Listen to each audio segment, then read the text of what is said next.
dum day da day ya dee dum day yum da dee do yum da dee dum day do yum da dee do yum da dee do yum da dee do yum day do yum da dee do yum da dee do yum da dee dum day do yum da dee do yum da dee do yum da dee do yum day do yum da dee do yum da dee do yum da dee dum day da day ya dee dum day da dee do ya dee dum day da day ya dee dum day da dee do da dee dum day da day da day da dee dum day da dee do da dee dum day da day da dee dum day da dee do yum da dee dum day do yum da dee do yum da dee do yum da dee do yum day do yum da dee do yum da dee do yum da dee dum day do yum da dee do yum da dee do yum da dee do yum day do yum da dee do yum da dee do yum da dee dum day yum da dee dum day dum da dee dum day do.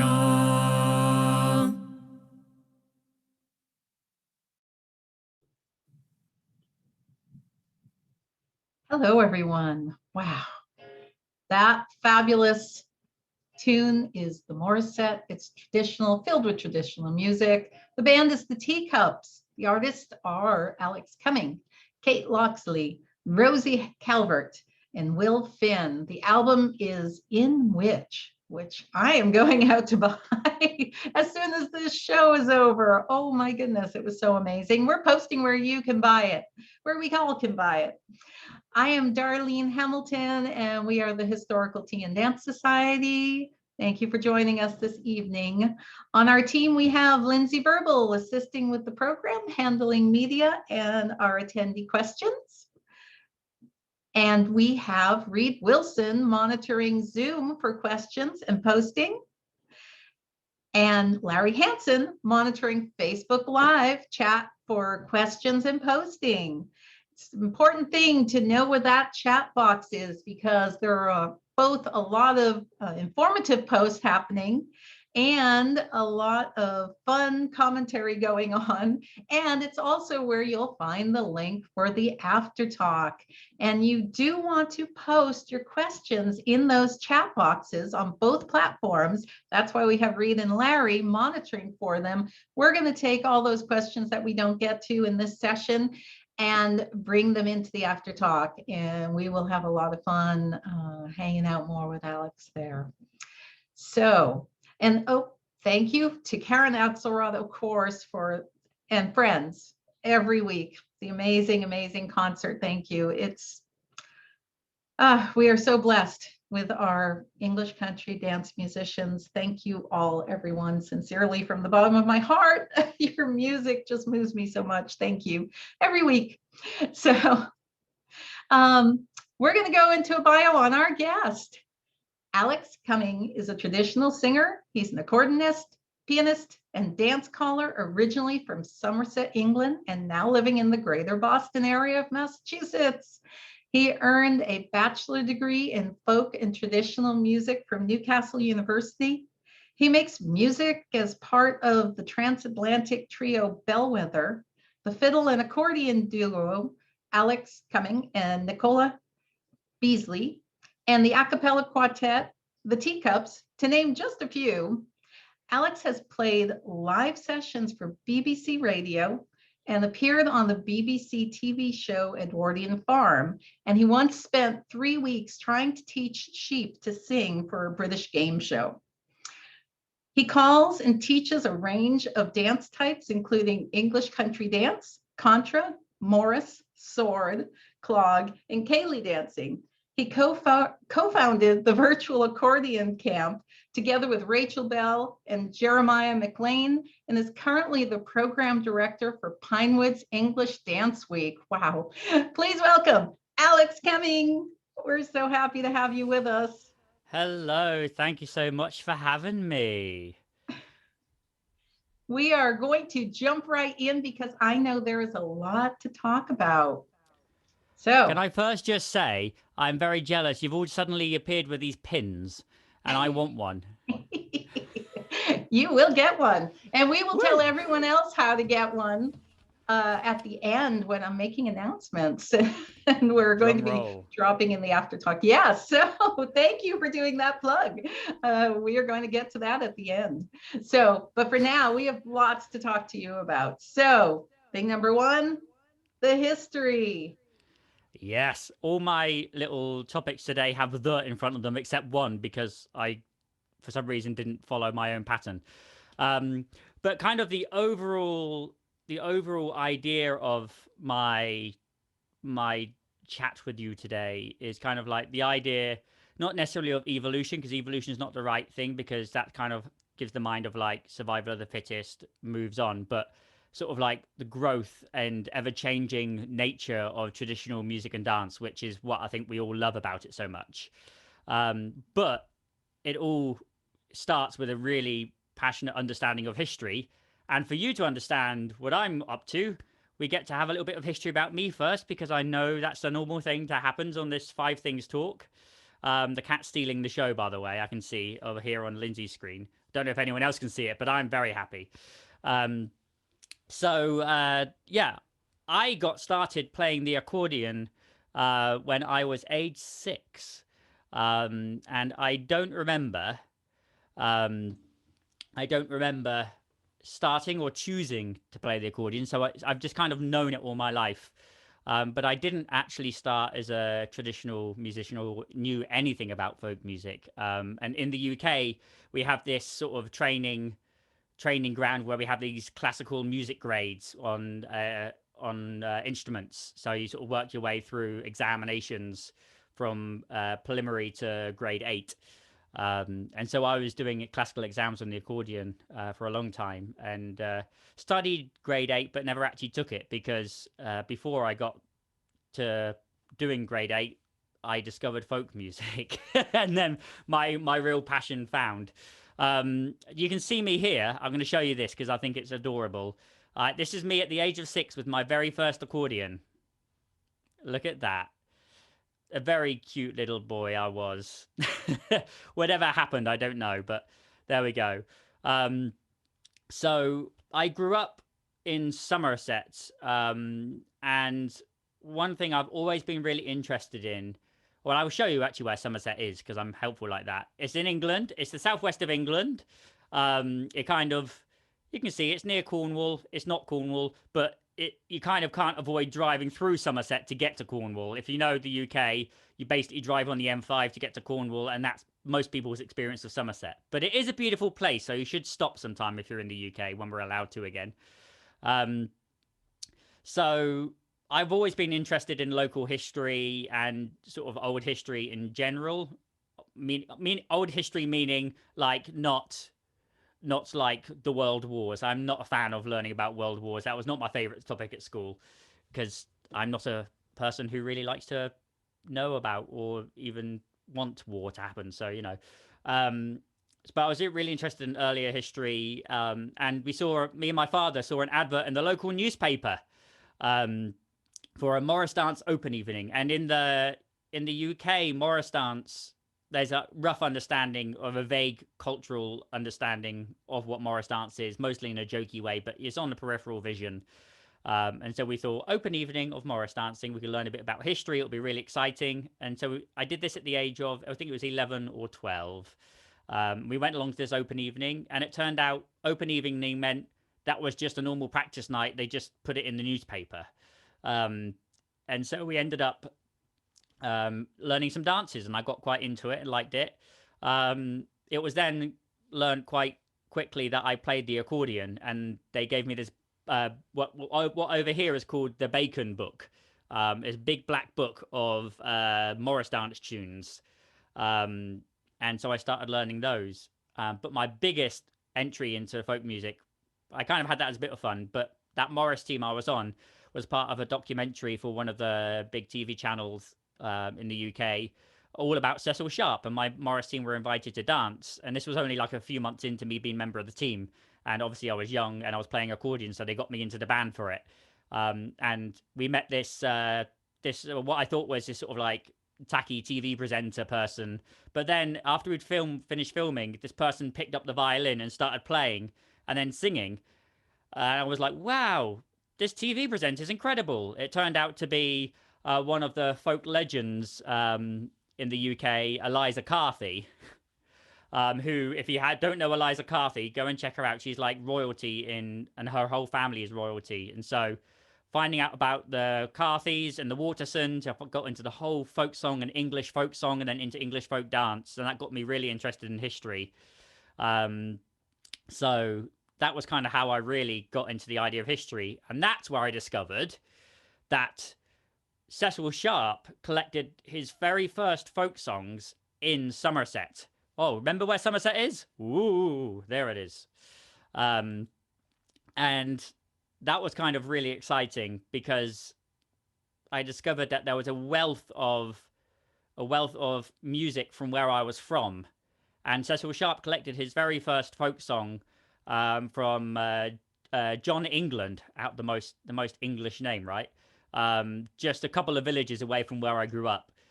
So I suddenly had this real strong link to folk song and history and my area, which got me really, really fascinated.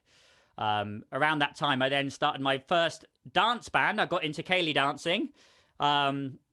Here is my very first band. You can see me at the very back on the right, looking dashing. This was Dyer Cummings. We were the Dyer family and the Cumming family.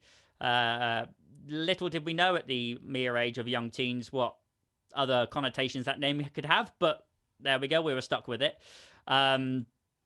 So yeah, we ended up doing that. And how I got into dance calling was we basically drew a short straw. We had a Ceilidh band and we needed a caller, and so we all drew straws at ready ahead of our first gig. And I was the one who, well, one of them got taken out. One of them played bassoon, so they weren't in the draw because it's very hard to call dances and play bassoon at the same time. But I drew the short straw, learned to call, and that's how I got into dance calling. And so I then got into the whole excitement of Cecil Sharp and his folk dance collecting as well. And that's then how I got myself into learning about other dance collections. That's how I then found out about Playford. That's how I found, and then the growth goes on from there. So the reason why I'm in folk music now is pretty much entirely by accident, by just seeing an advert in the newspaper, luckily one day, and that's where I am now. And so you see this passion I got about Cecil Sharp. The more I've learned about Cecil Sharp over the years has really changed my opinion of him, and I really actually don't like Cecil Sharp much at all. I could do a whole talk. In fact, I do whole talks on Cecil Sharp and particularly a lot of the women he worked with. And so there's plenty of opportunity. Might plug some at the end where I can go on about my dislike of Cecil Sharp sometime else. But he did kind of kindle my excitement about that early 1900s folk revival in the UK, which then spread over here. So yeah, I was really excited by this folk revival. And I'm going to show you a bit now because I don't want to crack on too long in this little history section because it's sort of giving you a good idea of why I'm excited about this era. But we were very lucky. Some of the earliest filmed country dance and Morris dance was with Cecil Sharp. And in this video we're about to show you, it also has George Butterworth, who we worked with a lot, as well as Maud Carpley's, who is a really incredible woman who you need to learn more about. I do a show about Maud Carpley's as well, and her sister Helen. Now, for those who might worry, this video has no sound because it was in 1912. So it was amazing that they had filming anyway. It was on a Kinora machine, I think is how you pronounce it. And just a big thank you for the English Folk Dance and Song Society for having this to be able to be viewed publicly. So this is a country dance called Hey Boys, Up Go We, featuring all those cool people.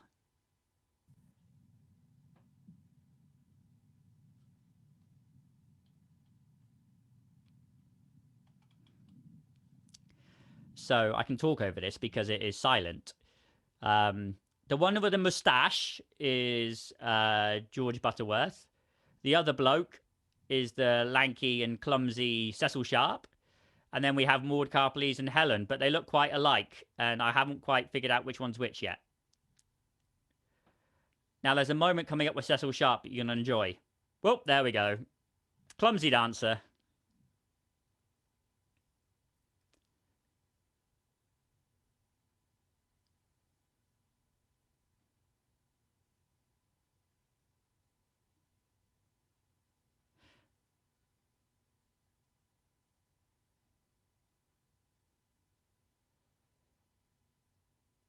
Yeah, it's been pointed out yet. There's not much eye contact.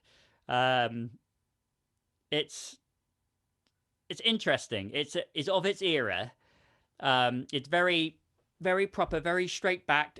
What I like about Cecil Sharp is that very stereotypical thing that is sort of like expressed on sort of like proper gentlemen, that they just don't have any rhythm or sense of dance, and so they can't move their hips. And so what you have is like, that's all you can do, and the arms don't move, and you know. So, but it's really interesting, and it's just cool to have that moment of history captured on camera. I like to think that they have some good music playing, but I also like to think that it's just really awkward, and it's just one of them going dum dum dum dum dum. It's quite fun. But yeah, I could go on a long time about the history of Cecil Sharp, but I've got shows coming up in the future. You can check out some of my archival fun. That is thing one. And we will look forward to that. If you need a spot to host it, you come back here.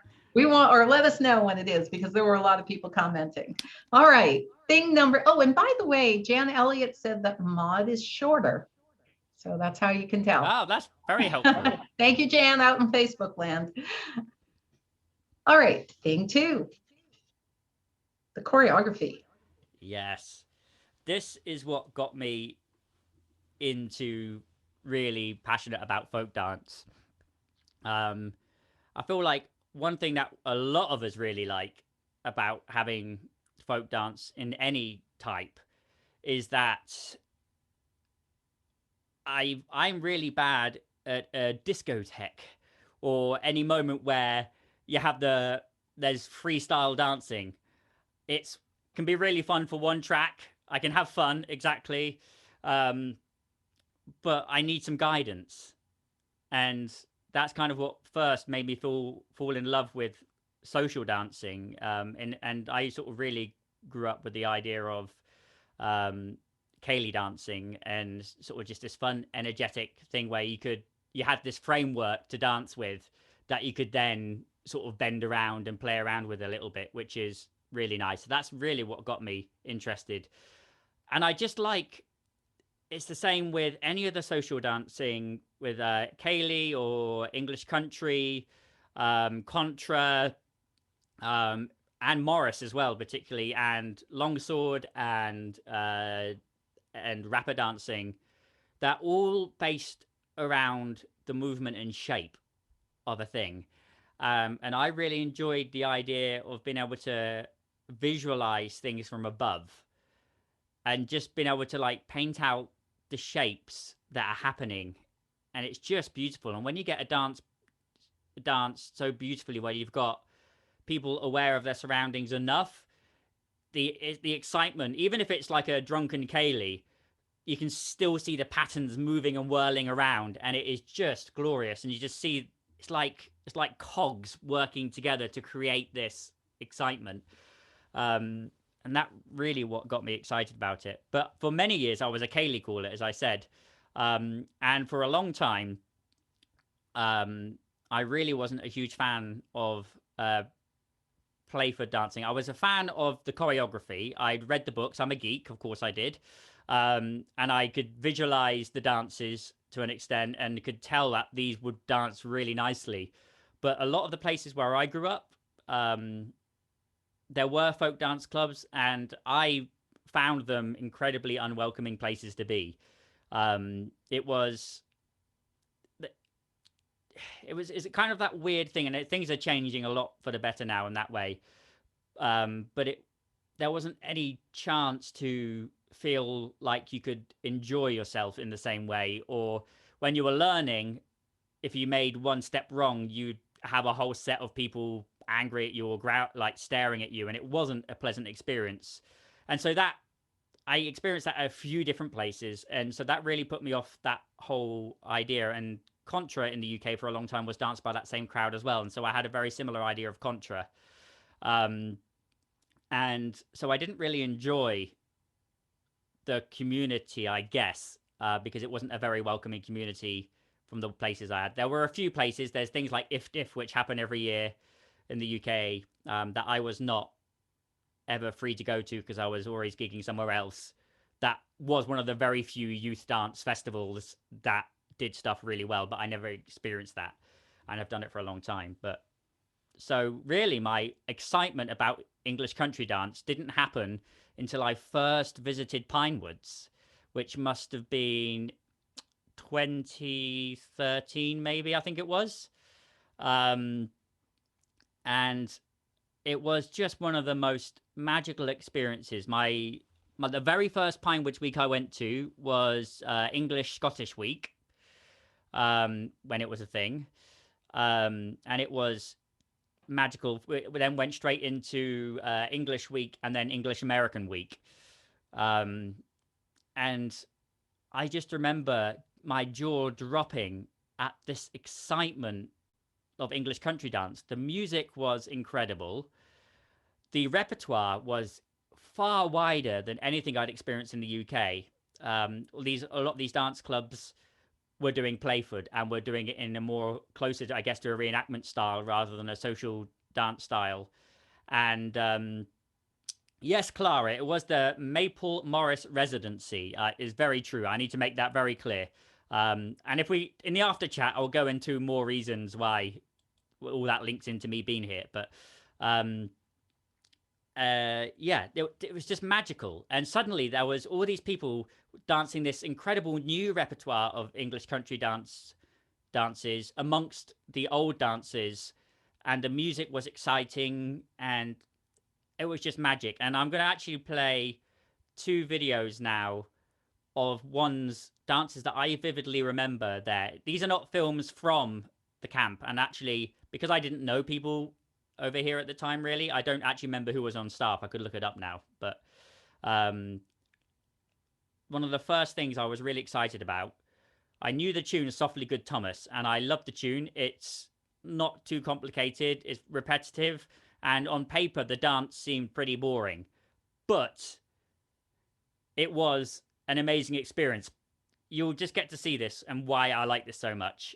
This is actually filmed at the Atlanta Dance Weekend. I wasn't there, but this has Seth Tepfer and the Syncopaths, which is amazing. And big thank you to Jim Crawford for this, because great film. Enjoy this. 1, 2, turn. In, left shoulder, 5, 6, 7.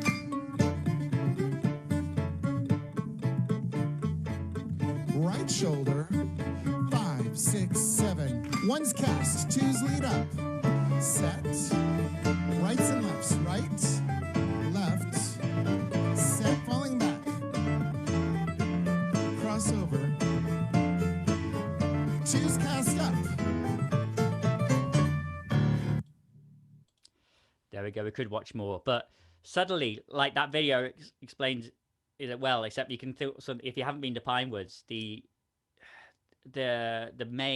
big room, the main pavilion, is just wood and it's hollow underneath. So you've just got people going da da da da da da da da da stomp da da da da da, and it was just like, wow, this is so cool. Like, it just got me so excited. That this old dance was, to me, given a brand new life. And it seemed like you've been doing it here like that for a long time, but it was just a really exciting moment. And that's got to be one of my favorite old dances. Just the simplicity of it. It kind of got me the excitement of a ceilidh, where the dances are not overcomplicated and you got freedom to move around with it. And because the tune is so simple, if a lot of the bands have to experiment and change it about a bit, so it really makes that exciting as well. So I love it. And that kind of neatly goes into one of my favorite modern dances. And this is one of the most perfect pieces of choreography ever, mixed with one of the best tunes ever, written by two of my favorite people, played by three of my favorite people. And I think this is a lot of people's favorite. It's Sapphire Sea by Christine Robb. And of course, Tom Kruskel's written by Amelia Mason and Emily Troll. And this has got Joanna Rayner calling, who I'd like to say congratulations on the new job with CDSS. I'm so excited about the program role she's got now. That's really cool. And this, again, was filmed by Jim Crawford. And the band, one of my favorite groups of people ever, Alchemy. The whole of this is just perfection. Really good. And this also echoes the seeing from above thing as well. So enjoy this.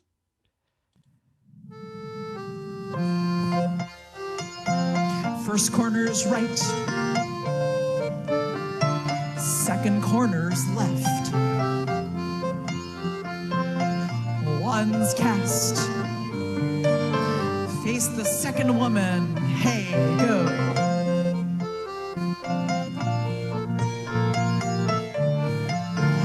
Line of four, lead up. Fall back. Gate. Find your new neighbors. Good circle. First corners. Second corners left. One's cast. Hey, quiet feet. Don't revert back. Think about it. Line of four. Go.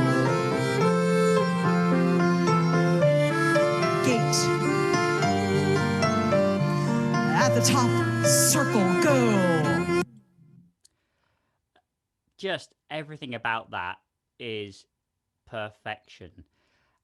Because when you're writing it, like I love writing dances, and I write quite a few, and the idea that you can have a move flow into a move is always something you strive for. At least I do as a choreographer. Even with Kaylee dances, which are not always thought of as the most smooth dances, like I really like your way of motion should continue, and I really love that, and that dance does it to perfection. And the match with music, it echoes exactly how you would dance it, and the way Alchemy play it too is like melting. But I think that is one of the things that really got me excited about the modern repertoire that you have over here, is just that people seem to have really got the idea of it, and it's evolved into its kind of its own tradition over here, separate from what's happening in the UK, though it kind of combining forces a bit more now, which is cool. But it's just really cool, and you were all really cool. Yeah, so that was kind of how I got into English country dance, is through memories of those dances at Pinewoods and the excitement it gave me. Yeah, I could tell you more in the after talk about dances I've choreographed as well, if you like. But yeah, that's kind of me and thing 2. Yes, we would like to hear more about that in the after talk. Thank you. Thing 3, because I know there's a lot to get through. The music, all audio. Well, we're not all turning our cameras off. I am keeping my camera on, so it's not all completely audio, don't fear. Now, when I first started getting into traditional music, there's like, even though I found Morris dancing to start with, there is always this tendency as a young player to gravitate towards the stuff that is fast and flashy. And of course I did that some, but so there's that move towards Irish Celtic music. There's a move towards all of that. And I tried, and it wasn't my cup of tea. And what I really discovered was that what I really like about English dance music is that it's not too notey, and what it is about is the rhythms. there's space in the notes that you can really express what's going on. It's the same sort of idea if you're really into Breton dance as well. The tunes are not complex in notation most of the time. It's all about the rhythm, it's about the feel. It's like there's something really magical about it. And another thing I really liked about the English dance tunes is in sessions, unlike if you go to an Irish session, a tune will be played really fast and played twice before they move on to the next, and then the next, and the next. In an English session, an English tune session, you would play the same tune for maybe sometimes up to 10 minutes, because you're just getting into the hypnotic side of it, and you're really just trying out everything you can do with it, and it's just really fun. And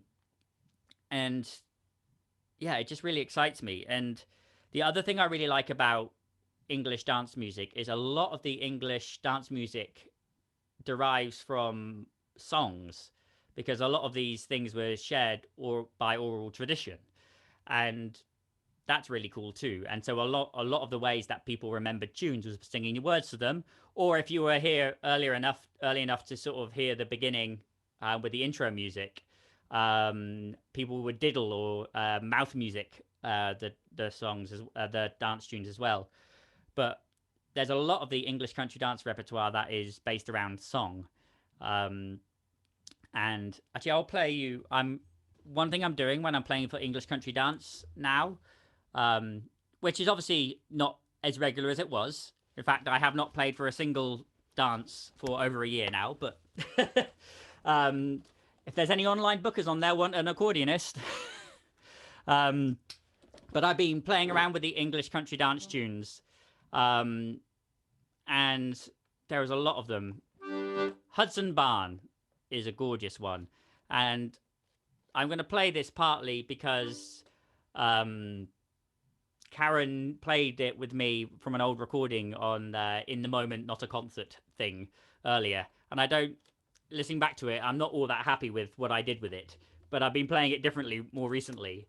And yeah, I just want to play you a little bit of the fun I'm having evolving the music back, and I don't know, it's like it's growing the music, bringing it forward to making it new and different. But really what I'm doing is reaching back to the history that I was talking about in thing one, and sort of connecting the parts together again, and it's really lovely. And I'm going to take my headphones off for this, so Darlene, if you say anything while I'm singing, I'm not going to hear you.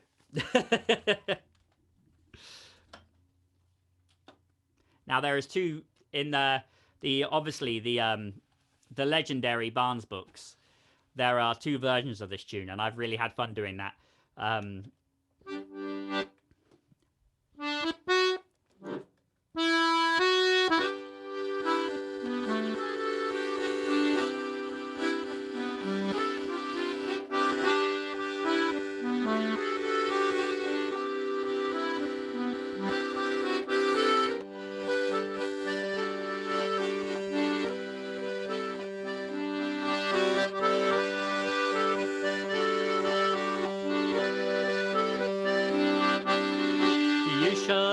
Fishy on a little dishy, you shall have a fishy when the boat comes in.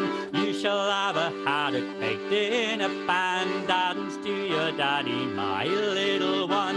Dance to your daddy, my little babby. Dance to your daddy, my little one. Dance to your daddy, my little babby. Dance to your daddy, my little one.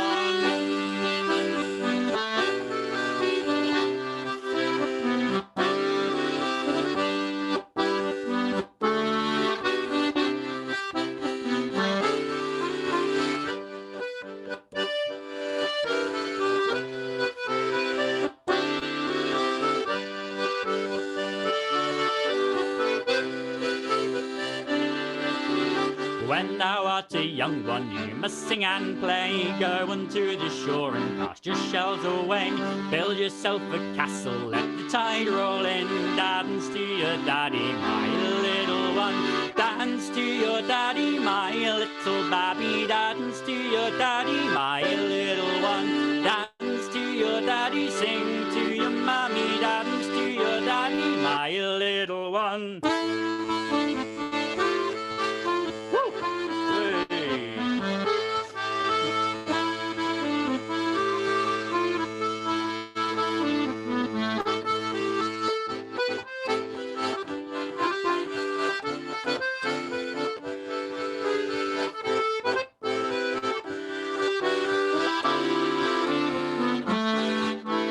Dance to your daddy, my little babby. Dance to your daddy, my little one. Dance to your daddy, my little babby. Dance to your daddy, my little one. When you shall have a fishy, you shall have a fin.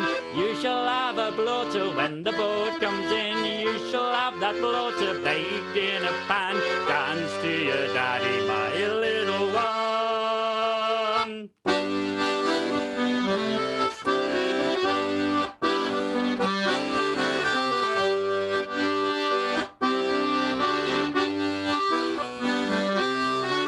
Dance to your daddy, my little babby. Dance to your daddy, my little one. Dance to your daddy, sing to your mommy. Dance to your daddy, my little one. So it's fun because, yeah, you're getting the excitement when someone sings at a dance. There is nothing more exciting. I love it. It's so cool. And the human voice, I guess, because it's much, I was going to say the human voice is an underestimated instrument, but I wouldn't say cat voices are quite as nice, but the human voice is underestimated. And when it's involved in a dance, it is so incredibly exciting, whether it's sung like that, whether there's harmonies going on, vocal harmonies. It's a layer that adds so much excitement. And so there's other dances. You might recognize this. I'm not going to sing the whole thing. Where are you going, said Milda to Mulder. I will not tell you, said Vessel to Foe. The greenwood, said John the Red-Nosed. Drowned in the greenwood, said John the Red-Nosed. There we go. That was a very bad rendition because I didn't practice that. I wasn't planning that, but... So you get, yes, and the prize goes to Alan, who says Rafe's Waltz. Congratulations. So that's some of the stuff I'm doing to sort of move my playing on in English country dance and what I find really exciting. But I also wanted to show you another reason why I really like English dance music is its versatility. Part of the joys of it, like I was saying about it being about the rhythm and less notey, is that there's a lot more I feel you can do with it, which is super exciting. And so you've heard some of the music already. We've had the syncopaths and alchemy, both very different approaches and both utterly amazing. And you know, we've got everything from like bare necessities to piano and fiddle duos to Elixir playing ECD. You know, there's such a wide range. But I just wanted to show you some of the English dance music from England because I'm English and that's what I'm going to do. Except I'm going to start that slightly differently because I'm going to play you one of my favorite beautiful versions of Parson's Farewell. And this is from the Baltimore Consort. And then we're going to compare and contrast in this little section. So this is the Baltimore Consort playing a little bit of Parson's Farewell.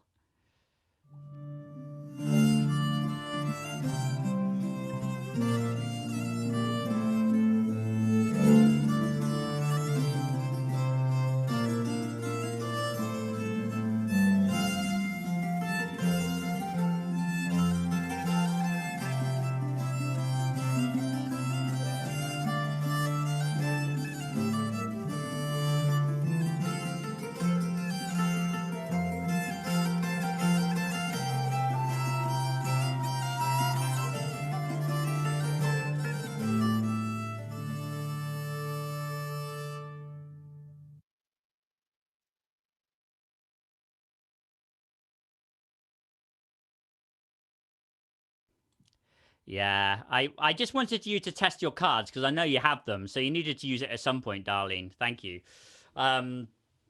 So yeah, I love that. That's beautiful. The counter melodies there, the sound of the harpsichord and that flute kind of sitting on top with those little harmonies is just beautiful. And there's little bits of call and response, but really lovely. It's another reason I like about English country dance music is that you can do a lot with it if you're not playing for dance, and that is one really lovely example. It will be fun to dance when if they played it up to tempo, but it's also just gorgeous to listen to, and it shows that these tunes are very versatile because if you play it slower, it's still this utterly gorgeous piece of music. So yeah, but in complete contrast, I just want to show you the joys of the difference that English music has. This one is another version of Parsons Farewell, this time from a wonderful band that are no longer playing together, but utterly lovely. I don't know if that's the right word. They're lovely people. Their music is wonderful. This is Parsons Farewell from Bellowhead.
It's really fun. I'm not going to crack on too long talking about it, but check out Bellowhead stuff. They do a lot of traditional English song and dance tunes. It's really fun. And can you just picture?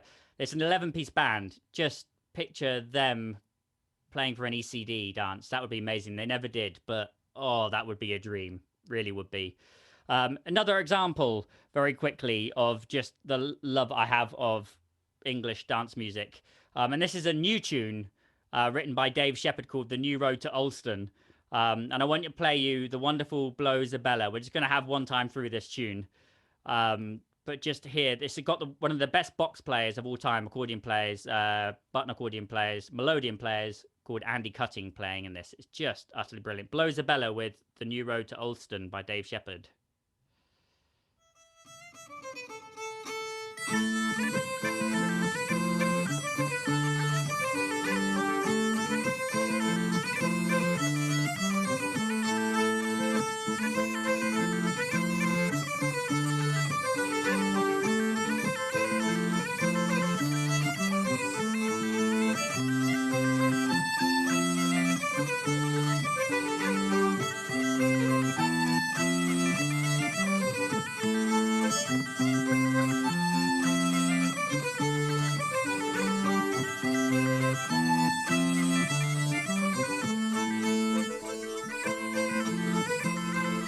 There we go.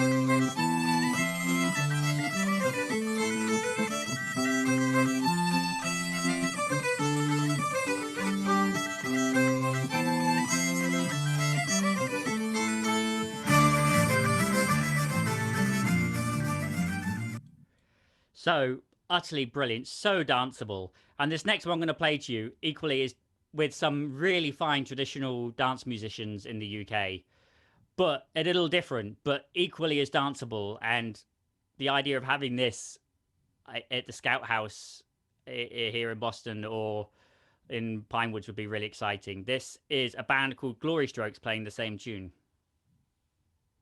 1, 2,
There you go, you see. So variety. I love variety.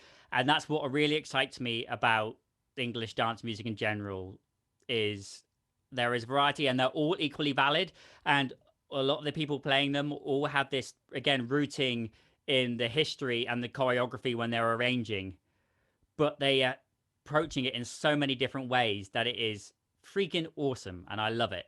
That's a wrap on that section. All right, and moving right I'm into discovering.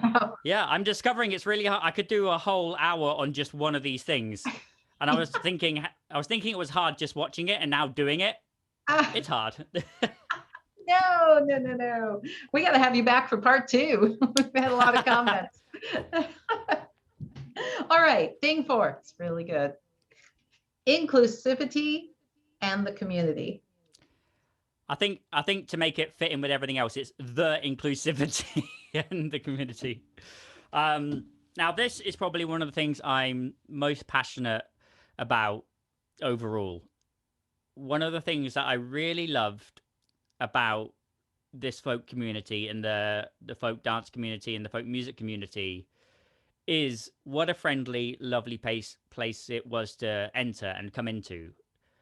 But I'm also incredibly aware that I am a very privileged white male, and it's an incredibly welcoming place for someone like me, often. And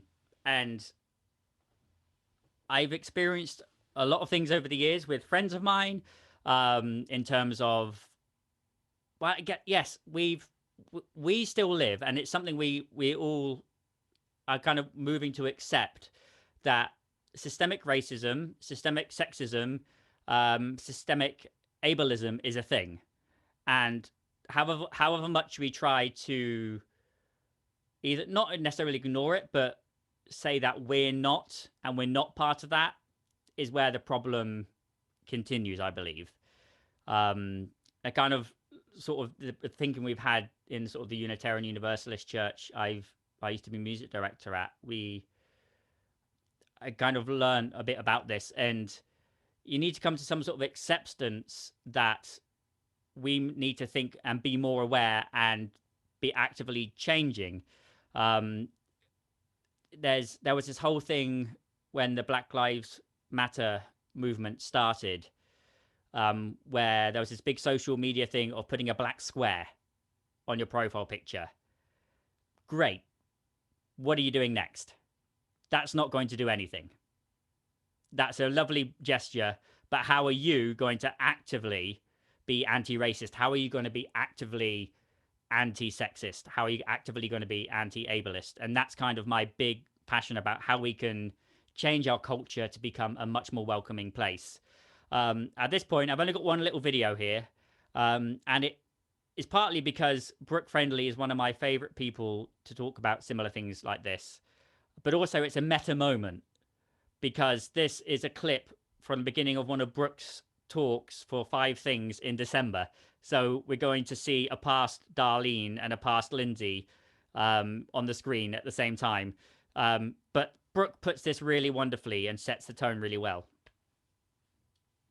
Thing one, social change and politics in dance. Yeah. So first of all, changes in terminology and practices within this dance form are not new, and they are often tied to social change.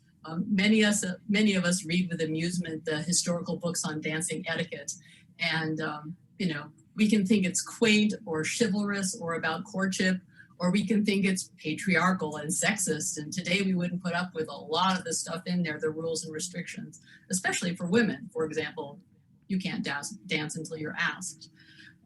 So, that's definitely a shift from that. There we go. And that perfectly explains, in my mind, the good sum up of it. And this is kind of like where my idea of this like growth and ever evolving tradition comes from. There are a lot of things in the past, as Brooke said there, we would not even dream of today. And there are stuff that's happening now that we could do to become more welcoming again. And part of that has been something I've been working on for many years now, is working on gender free calling, or just positional calling that does not involve any mention of any gender or replacement for gender at all. And it's much easier than you think. And particularly, I started doing this in English ceilidh dancing. And I've managed to now successfully call ceilidhs without mentioning any gender ever, and no one ever notices. I don't even go into it saying, I am going to be calling gender free, so prepare yourself, or prepping people for it. You just teach the dance. And Brooke also says in writing, as well as a lot of other people do, one of the benefits of positional calling I found is that it helps you understand the dance. It helps you get to grips with where you are on the dance, how the dance moves. What I was saying about earlier about what I like about choreography is the shapes, the visualizations and stuff like that. And as a visual learner, when I get to dance to someone who's positional calling, it's brilliant because I'm getting that idea of shapes, and people get that idea. You're in a square set. You got plenty of markers. You got points. It's brilliant, and I think it's a really important way to move forward. I've got various people in my family who don't go by what are seen as gender norms, and I want them to be welcome in the community.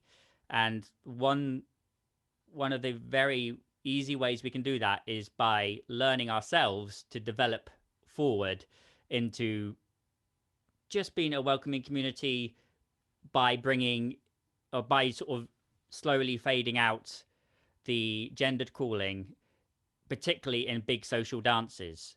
Because if you want people of the younger generations to come and join in, you want more variety of people, you want a larger community, that's the way forward. That's how the world is changing, and that's how our scene needs to develop.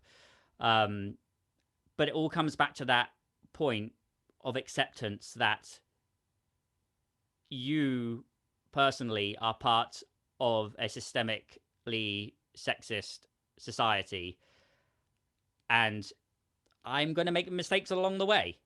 There's a lot of stuff ingrained in me that I don't like, and is that coming to that self-acceptance and then learning and moving on. So that, I'm not going to say too much on that, but too much more on that. But we also need to change. It's not just about gendered calling. It's about the community and changing that whole systemic thing. And like Brooke said in that little clip, we wouldn't even dream of women not being allowed to dance until they're asked anymore. We wouldn't dream of that. And so there are ways that we can change again to become a more welcoming community in the sexism side of things. The other side of things I want to talk about, I'm not going to talk too much about racism. We're very stuck on time, but similar things apply in that is understanding your history and understanding, just understanding history. Going back to point one, understand your history, that helps. But a thing that's more personal to me is systemic ableism. I have disabilities. I have, I won't reel them all off because once you have one thing, you seem to add more to it. But I have psoriatic arthritis, chronic pain, and fatigue that really impacts the way I'm able to dance. And there's a lot about our scene. We've been doing a lot of thinking more recently, which is wonderful, about sexism and gender, and that's been marvelous. But one of the big areas is looking at accessibility in other ways, and part of that is looking at systemic ableism. And there's so many points to think about in that. Part of that is changing the community, because there's this kind of world that we're looking at, people who might identify as having a disability, people who have chronic illness, people who are neurodivergent, people who are socially anxious, people, there's so many different things. And we need to sort of think as a community about how we can welcome those people in. So there's very simple things. Accessibility of venues. For people who run dances, the very simple thing, the obvious thing you think about when it comes to accessibility is, does your venue have an easy way to access it that doesn't involve a spiral staircase? No, then maybe you're not doing as much of a welcoming dance as you think you might be running. No matter how you're presenting it, you're in a place that you're limiting the amount of people can do it. And that's not only welcoming people from the community to come and dance, that's your musicians. There are loads of us who have accessibility issues. And if I'm at a point where I've got my piano and there's a small spiral staircase, that's a no-go for me. So you got to think about things like that. You got to think about accessibility to the stage. If there's not an easy way to get up onto the stage, that's a thing to think about. And is there a way you can adapt to that venue, or that venue can help you adapt, or is there another venue that you can use that has the access? One of the most sort of demoralizing memories I have, I was in a wheelchair for a good couple of years, and I was on tour in a wheelchair, and I was at this big festival in the UK, and I was booked to perform, and I had to be carried onto the stage and plonked on a chair when it was my turn to perform in front of a big audience that was there, because it's, act after act after act. No one wants that. That is not a great way to start your event in a way that's going to make you feel like a valid person, So there's that to think about. But also as organizers, and actually this can go into the community as well, but as organizers, you should be having the idea of asking about accessibility needs as standard. That should be part of a standard conversation. Just like these days when you have people coming over to your house and saying, you invite people to your house and say, oh, we have a cat, for people with allergies. That should be part of the very standard conversation. Do you need easy access to the stage? For me, and a lot of friends I know who are autistic or have sensory issues, people need a quiet space. They need somewhere to be able to prep for the gig that is not in the room where everyone's coming in. There is a need for a quiet space to be able to gather yourself, to get in the zone for it. There's a big thing about having personal space for a lot of performers. We could go into this a bit more in the after chat, but there's a lot of that need. But just the need to have the expectation just to have that as standard, asking about accessibility needs, whether that is access or whether that is you need a quiet space. What sort of chair do you need? What sort of microphones are going to be the most accessible to you, and being very honest about the venue that you have and what you can offer. It's hard, and we can talk more about that in the after talk, but it's really, really important for people like me to be able to continue in this community. And so when you're asking someone to dance, that should be part of the same conversation. Is there somewhere that I shouldn't touch? Do you like being touched? How do you like to be swung? It's quick conversations you have to make people feel a lot more welcome, because I, as a dancer, I'm fragile. And there are ways that I am happy to swing and the ways that I'm not happy to swing because of the way it hurts. And I purposely swap roles regularly in a dance because it helps balance out my body so I'm not getting really sore on one side of the body, you know. So we should be thinking about that as a community as well as organizers, about how we can welcome that side of things. And we can talk about that more later. Now, this sort of moves very swiftly onto the final point. Do you want to hold up your card, Darlene? Sure. Thing number 5, the next generation. And this is the nice wrap up. All of the things I've talked about, inclusivity and growing our community, is important if we want the next generation to be involved. The development and excitement and variety of music is what gets people excited to join. That's what got me excited when I was younger. So develop the exciting choreography. That is going to get people excited and into the thing. And also, people are interested in the history. You don't necessarily have to do historical reenactment to have an appreciation for the history of the thing. And it's good when you're doing something to know where it's come from and where it's gone. And the very important thing about that 1900s folk revival, a lot of people sit on that and go, that is how it is done. That was a pinpoint in time. And I can go on about this as well, but the collectors collected what their interpretation of that was. That is not set in stone as how it was done. It's always evolved. And if we want to get the next generation involved, this is how we do it. We evolve as a community and become more welcoming. And part of that is something I really enjoy doing, which is family dances. And I write a lot of family dances. And I've just got a couple of fun clips to show you to sort of wrap up this. The first one is when I was calling it a festival back in 2011 with a great band called The New Slide. It's fun music. It's a great family dance. It shows you the energy. And it's also I'm showing because it's growth. In 2011, I was still using gendered calling. And it actually makes me cringe when I listen to this. But it is okay to change, is my point on this. It is okay to grow. It is okay to change and grow as an individual. But have a watch of this.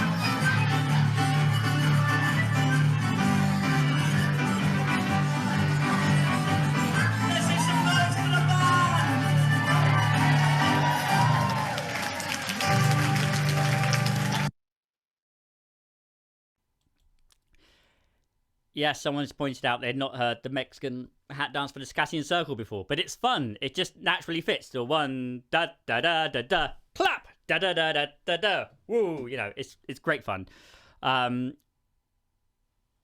point of a family dance is to get people excited. You're not looking for perfection. You're effectively giving a framework for families to do mostly whatever they like. And a good example of that is this next one. And one of the ways I frame family dances and when I put on family dances is that you want it to be a real community feel on the dance floor, but I will very often be running an open band that anyone of any ability can join in with as well. So people who don't want to dance but want to sing, they want to play, they want to just be part of the band, shake a percussion instrument, they can. It's the whole thing is a community, and it is wonderful. And I'll have sheet music that is got the complicated things. It's got the chords. It's got simple drone notes you can play through. And this is a really fun example of a scratch band with the chaos of a family dance. This is a slightly adapted version of Gallopede, and it is really fun. And you'll notice when I call a family dance, a couple can be one person, two people, three people, four people, because family groups often want to stay together. And that is one thing that is very good to think about in a family dance. But this sort of shows the chaos, but absolute joy, and also some disinterest from some family members. This is from Sidmouth Folk Festival when I was part of the running of the Children's Festival there. Off we go. 1, 2, 3, 4. And again. Arches.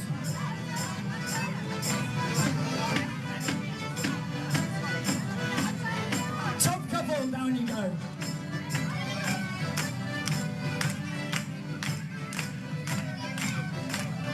Shuffle up and swing.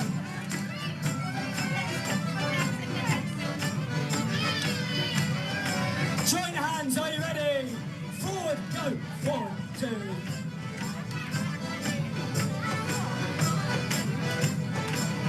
Arches.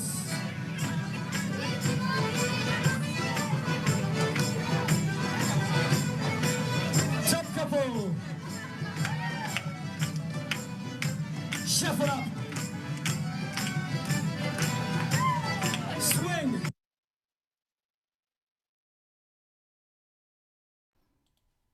There we go. Just a lot of people having fun.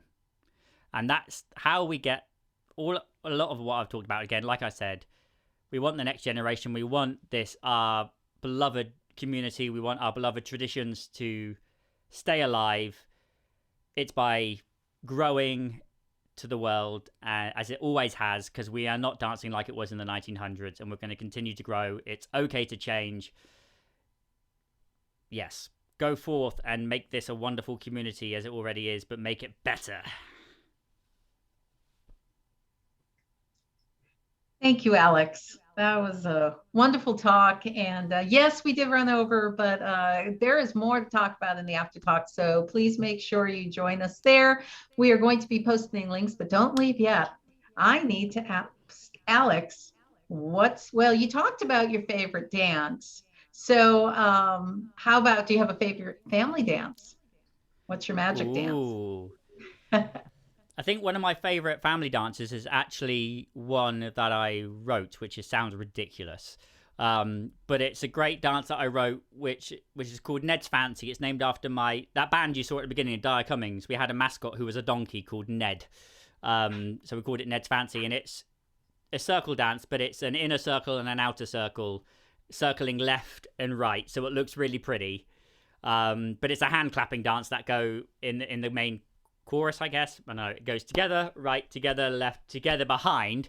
And then what's a bit different about this, which is always really fun, we get everyone to do a high 10 lean, so they two hands and lean in and have to make a groaning noise of some sort. So you go together, right, together, left, together, behind, together, right, together. And it's very silly, and it's always fun seeing what people end up doing with that. Yeah. Oh, I love those things. Thank you. And how about you tell us your favorite dance tune in the after talk, which will hopefully another reason to come into the after talk. And let's see, we're going to post a whole bunch of announcements for Alex, his website, the band's websites, where we can hear him play coming up, where he's going to be talking, all sorts of things. So you also need to make sure, if nothing else, you grab this one link, the 5 Things Dropbox, because we will have the chat in there, because I know not all of you can copy that chat out.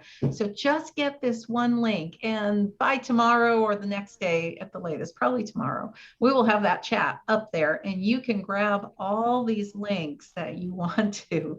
So don't worry about that. All right, we have so many things that I am going to buzz through really, really quickly. Thank you, Alex Cumming, for coming and talking to us. And we are going to talk to you about a part 2, because this was great. Thank you to our 5 Things team, Lindsay Verbal in the background, Reed Wilson on Zoom, Larry Hansen on Facebook, along with our helpers, Kara King and Dan Bilter. Colin Hume does maintain that accessible index of all our web chats on his website in one place. So please go and check out the list of web chats we've had on since March 2020. I don't even know how many there are right now. I forget. A big thank you to all the folks who have been sending in donations to our group, the Historical Tea and Dance Society. It's very appreciated, as there are operational expenses to run these programs. And announcing, here it is, here's the news. We have a new thing, a 5 things pin. There are 2 ways to receive one. You can sign up with PayPal for a monthly donation of $5 or more a month, which will also get you on the permanent list to receive the links for our weekly show, or a one-time donation of $30 or more. Folks who are already on the monthly plan will receive their pin. Or if you need some more information on how to do something to get a pin, then write to us. We're posting that. There's only a limited quantity available, so don't delay too long. We are posting the After Talk link, and we posted the Dropbox link, and we have, whoops, here it is. Next week, oh my gosh, we finally have her. Karen Axelrod is coming. So yay, she's coming. So we're posting the link for that. And also reminding you all that this Saturday starts the return of our 3rd Saturday web chats, where we get to talk to people from other parts of the world. And you do not want to miss this Saturday. It's Nicholas Broadbridge from Scotland. He's wonderful. I love him. I think you will too. So make sure you join us. We did include the time. It's in the morning for Pacific, afternoon for East Coast, so that the UK people can join us in the evening. And Thursdays, 5 p.m. Pacific tea time. Join us, email us for a link, or go to Facebook Friends, Historical Tea and Dance Friends page. That's all of the announcements really quick, except for donations. Support the work that Alex is doing in the community by donating directly to him at the link we're posting. The exit music is Enrico. It's traditional. It's Alex Cumming and Nicola Beasley. So enjoy that. We'll join you in the after chat in 2 minutes. Thank you, Alex. It was really great.